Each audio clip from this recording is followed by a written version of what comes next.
Praise the Lord. The best wishes to you and your family members in the name of God. దేవుని నామమునకు మహిమ కలుగును గాక.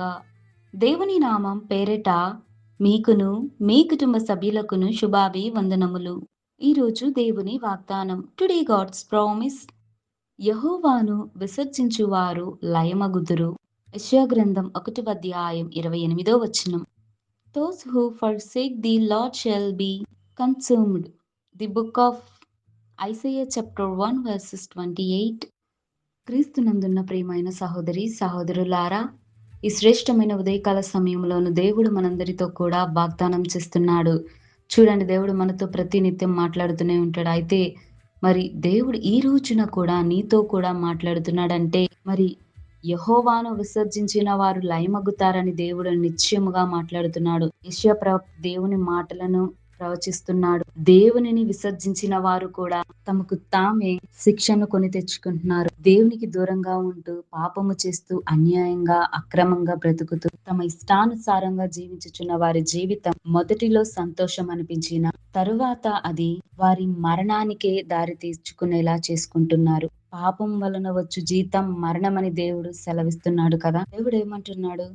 వారి వారి పనుల చొప్పున వారికి జీతం ఇస్తానంటున్నాడు. అది మంచి అయినా గాని చెడైనా గాని దేవుడు తప్పకుండా తీర్పు తీర్చే దేవుడై ఉన్నాడు. కనుక ప్రియులారా, దేవుడు సమస్తమును ఎరిగిన దేవుడై ఉన్నాడు కనుక మరి మనందరితో కూడా మాట్లాడుతున్నాడు. దేవునికి విరుద్ధంగా ఏ పని చేయవద్దు. పాపములను విడిచిపెట్టండి. దేవుని యందు భయభక్తులు కలిగి ఉండండి. విశ్వాసంలో ఎదుగుదల పొందండి. దేవుడిని మరచిపోవద్దు. ఆయన చేసిన మేలులు, ఉపకారములు అవన్నీ మరచిపోకుండా దేవుని భయభక్తులు కలిగి జీవించి నడుచుకుంటే వారు ధన్యులని దేవుడు అంటున్నాడు.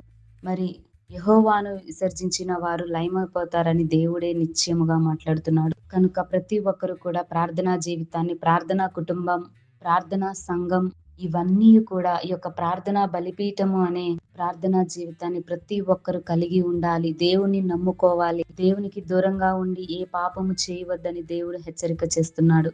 కనుక ఈ వాక్యం నిమిత్తం మనమందరం ప్రార్థించుకుందాం. ప్రార్థన.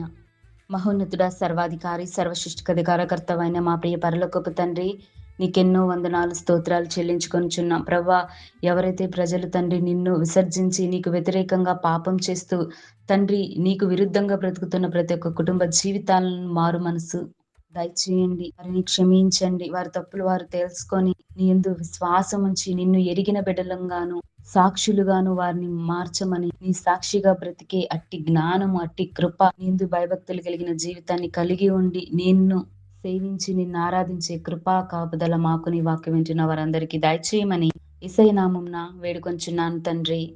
ఆమేన్.